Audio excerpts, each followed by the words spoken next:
I'm so sick of working. I wonder when my money's gonna run out. Guess I'll go to the bank and figure it out. Hi, welcome to University Credit Union. How can I help you? Well, I don't really want to work anymore, but I don't know when my bank account's gonna run out of money, so I need to know how to figure that out. Okay, well I have a really simple equation that we can use to help you figure this out. Okay. So with this derivative equation, we can figure out how much money you'll have left because it takes into account your interest, K, your principal, Y, and how much you'll be taking out each year. So you're going to rewrite this derivative, dy dt, equals to interest times principal plus harvesting. And we can use these as separate variables.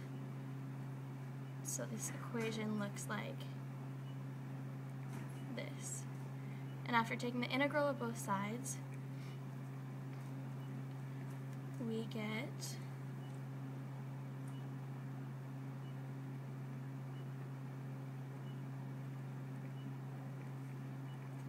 this equation where t is now your time and c is some arbitrary constant. And after multiplying through by k and exponentiating, we have ky plus h equals e to the c times e to the kt, and that's just by laws of exponents. We're going to subtract your harvesting from each side, and divide by k.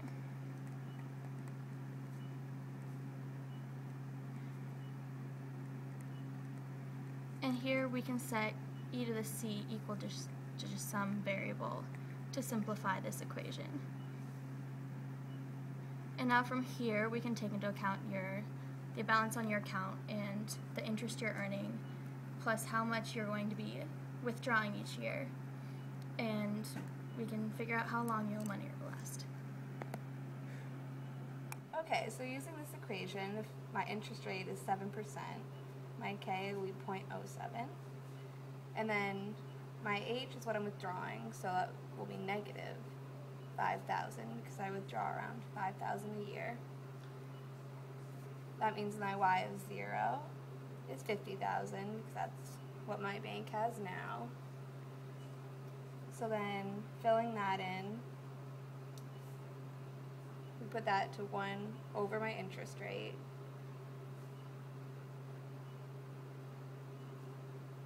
Times AE to the 0.07t plus what I withdraw.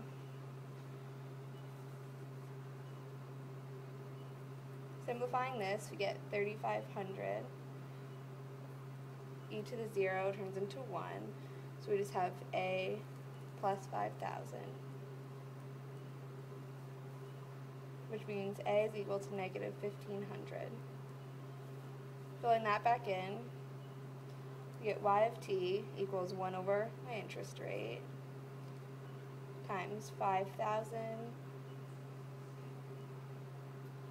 minus 1,500 e to the 0.07t.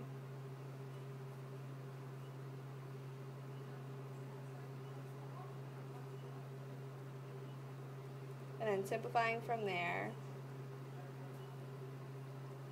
get ln of 50 over 15 equals 0.07t. So t is equal to ln of 50 over 15 divided by 0.07, which means t is equal to 17.2, which is about 17 years.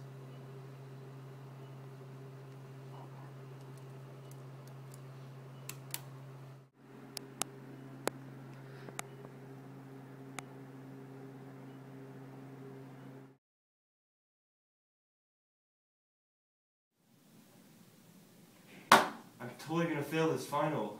I can't do partial fractions. Do you need some help? Yes, I do.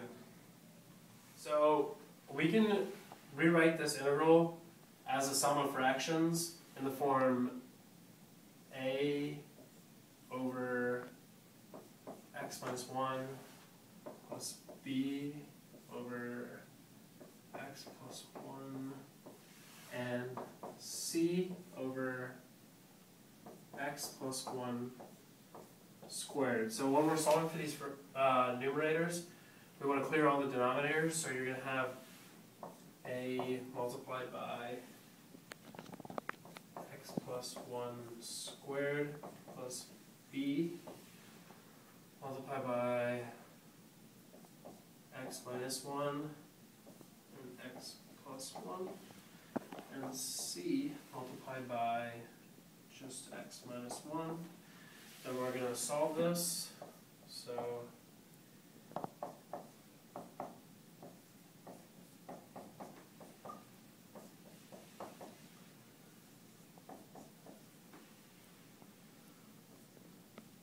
minus b plus cx minus c.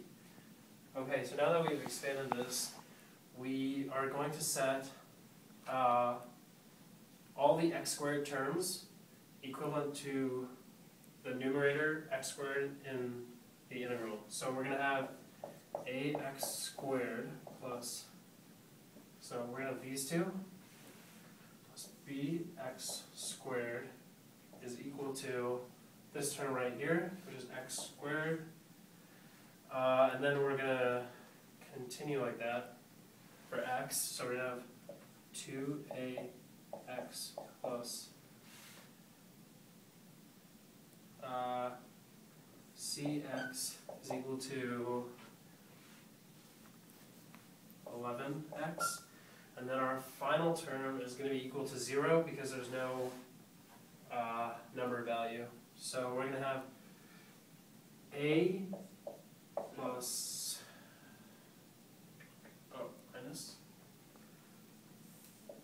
minus b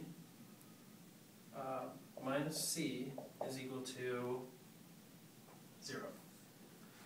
And now we're going to divide this equation by x squared, so these go away, and this just becomes 1. Divide by x, and this just becomes 11.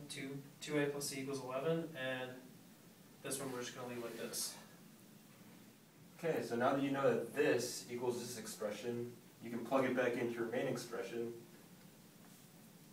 and also plugging in a, b, and c to get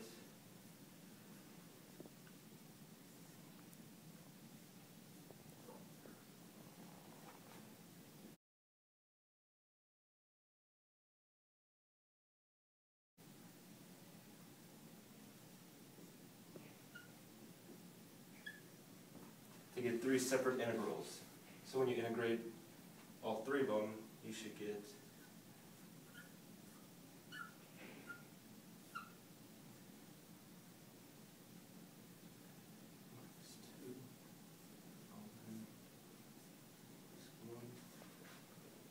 plus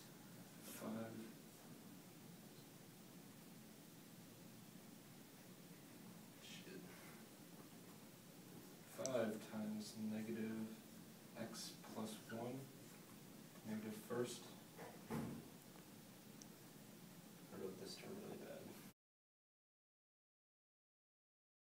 This equals 3 ln x minus 1 minus 2 ln x plus 1 plus minus 5 over x plus 1.